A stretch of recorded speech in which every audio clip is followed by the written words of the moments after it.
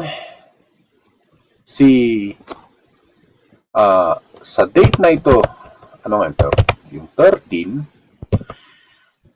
may dumating din, nag-claim para kay online seller na si Lily May. At kukunin din ay jogging pants. Kaya lang, isa na lang. Okay? So, magkano yung jogging pants uli? 300. Usually andoon sa item na ibibigay nyo. Andun yung price. So, manually, itatype nyo yung mga to, no? Ngayon, sino mag-claim? So, let's say, si Bob. So, Bob, magbabayad ng 300 plus excuse me, 10 pesos. Okay? So, the same date, 7/13, dumating din si Ma'am Lily May. Oh, sorry. So, Ma'am Lily May, yes. Mag-iwan ako, ma'am, sabi niya. At the same time, magka-cash out. Okay. Ma'am, ano yung iiwan nyo? Sabi nila, ma'am, mga sandals. Ilang sandals po yan? Ma'am, 3. Sorry. Dito tayo. 3. Kasi delivery yan. Kano bentahan? Let's say, mga branded kasi ito. So, let's say 600. Isa. Okay. Now, tapos sabi ni Ma'am Lily May, the same date, 7:30. Magka-cash out ako, ma'am, yung mga nabenta. Which is, ayos lang naman kasi nabenta nga naman, no? So, 900 ang i-claim ni Ma'am Lily May. Okay? So, nakita niya. So, dito, pinapakita ko yung inventory at cash out. Okay? Yan. So, dito, yung may mga kulay na to, yung mga column na yan, na may kulay, puro formula yan. Okay, kung makikita nyo dito, ito yung inventory. Ito naman yung cash out. Okay? So, yan. Ginawan ko yan ng formula para tamang-tama lang sa expectation ng isang dropping area kung ginamit niya to, na ito yung mga transactions niya. Okay? Yan. So, ito yung charges. Ito naman yung kita ng mga may-ari ng dropping area. So, 10 pesos yan. Pero, ito yung example ko lang dito is, example lang yan. Pero sa mga nakikita kong dropping area, let's say sa isang kaibigan ko, sa isang araw, hindi lang ito ang transaction niya. At least kahapon ata, kahapon, linggo, may kahinaan yun is mga 240. That means parang, ganon. Ngayon is parang mas mataas, halos doble. Ganon, kasi lunes na lunes ngayon, So, ito yon example ko. Dito, yung formula, I don't know kung makikita nyo yan, ginawa ko is yung function na sum if. Okay? Sum if. Okay? Ito yung inventory sa items. So, alam na alam mo. Alam na alam mo kung ilan pa ang natitira kay ma'am kung yung mga online seller. Okay? So, halimbawa, sasabihin na natin, okay, let's say, may nag-claim, ano pala yung pan mo? Yung, let's say, sasabihin na natin. Ano yung items nyo? Sasabihin, sandals. I-type mo lang sandals. Ayun, mag-a-appear. May 3 pa, which is yung 3. Diba? Let's say, release natin ito. Let's say, Ma'am Diana. Okay? Ano pa yung items nyo? Ito yun, pang-monitor lang to, Pag gusto mo lang malaman kung ilan pa yung natira kay Ma'am Diana, gano'n.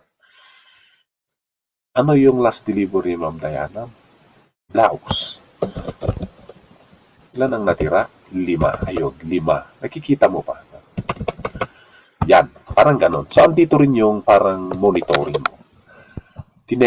Tinetesting mo to kung ilan pa ang natitira na items ni Ma'am Diana. Okay? So, ito, mga items na i-erase muna natin to paisa-isa. Pero minsan, may mga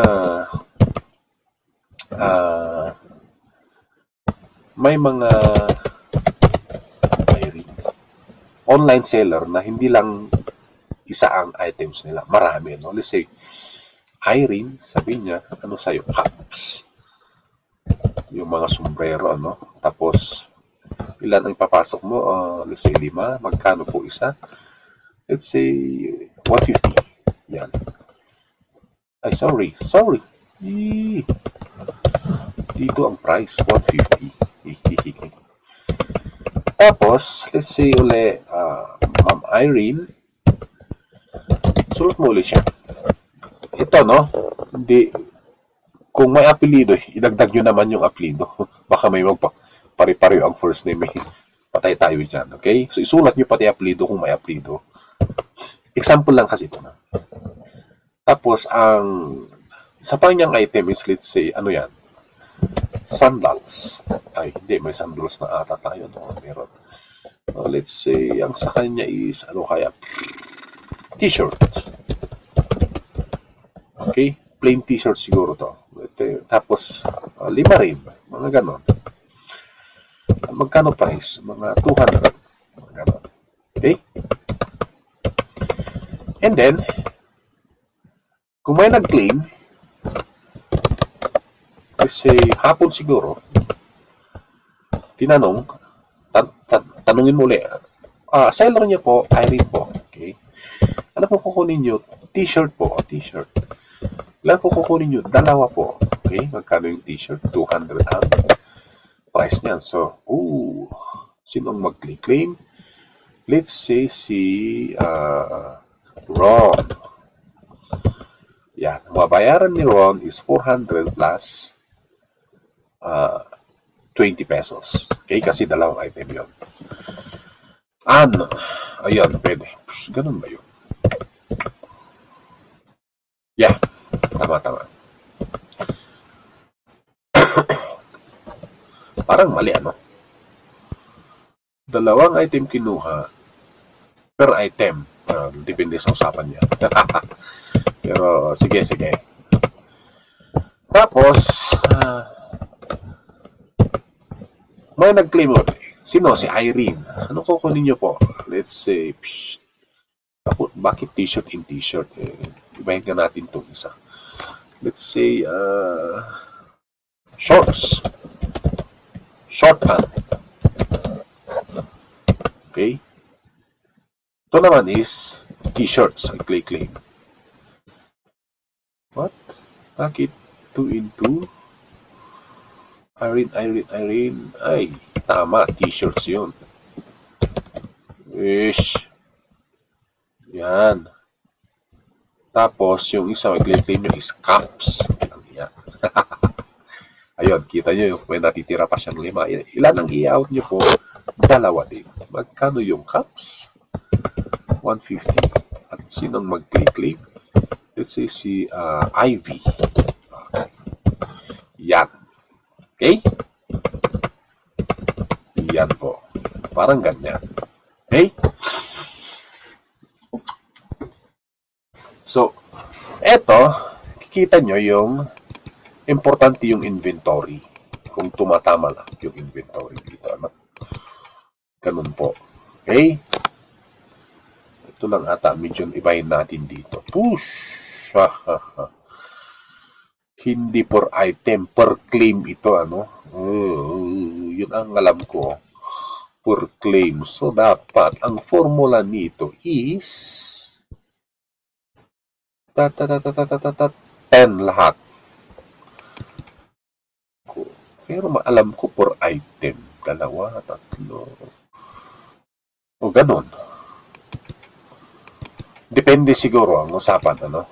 Depende. Okay? So, ito yung example ko. So, ayan. Okay? So,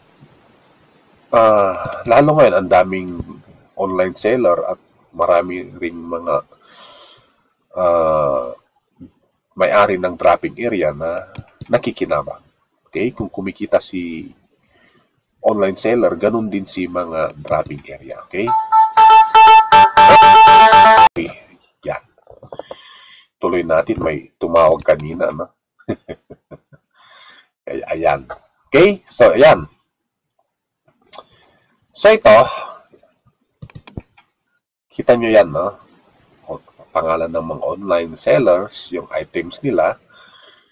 Ito, pag nagbagsak sila, ito, dito mo ilalagay yung mga items na binagsak nila. At, pag may nag-claim, dito naman. Okay? Hayaan nyo lang yung may mga kulay. Sabi ko nga, mga formula yan. Hayaan nyo na yan.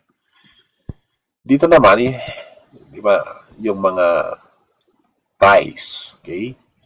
Ito yung pangalan ng mga nag-claim. Ito yung mga dapat mabayaran. Okay? Yan. Okay? So, Ma'am Irene, parang ganun. Tapos, let's say, 14, dumating si Ma'am Irene. Cash out daw siya. Okay, cash out. Magkano? 700. Paano nangyari yun? Dalawa kay Ma'am Irene, di ba? Ang price ni Ma'am Irene sa delivery niya is 150 and 200. So, paano yun? Dalawang 150 is 300, dalawang 200 is 400, kaya 700. Ang ibibigay mo kay Ma'am Irene. Okay? So, ganun na ganun. Okay? Ito rin, pwede rin itong i-print. Review nga tayo kung totoo. Oh, yan. Pwedeng i-print. Okay? Pwede rin i-print yung mga transaction mo. Parang ganun, no? Close na natin. Ayan. Okay? So, ayan. Eksakto lang yung boundary ng print area. Saka ito. Okay? So, ganun po, no? Ito yung dropping area, yung inventory at cash out system ng isang dropping area. Okay? So, papakita ko to sa kasama ko na dropping area. Sa bagay, i-upload ko to sa YouTube, panuorin niya, bahala siya kung magustuhan niya. Hindi, magugustuhan niya to. Okay, ganun din sa mga ibang may mga dropping area. I don't know kung tama lang sa inyo to or kailangan pa ng ibang improvements. Pero sa akin kasi parang tama lang to. Kung may mga improvements, open naman ako sa mga suggestion. Gagawan natin. Okay? So, as much as possible sa akin kasi is Excel ang gagamitin ko. Sabi ko nga, nakita ko yung dropping area ng kasama ko. Minsan yung listahan nila, messy. Minsan may nawawala pa ng, ang tawag mo dun, yung card. Dun pala, misplace lang. Ganun ba yung mga card nila? Ito naman, of course, kung dinilit, di nawala. No? Pero dito, mas ingat ka dito. Okay? Lalo na pag nag-open ka at pinakapan mo to. Okay? Ilalagay mo na may backup. So, hindi basta, kahit mawala, basta may backup, ayos. Okay? So, ito. Okay? Sa akin lang, tama lang to sa akin. Yun ang pagkaintindi ko dito eh. I don't know sa inyo, mga may dropping area, kung ano pa yung masuggest nyo dito. Okay? So, that's it. See you sa aking next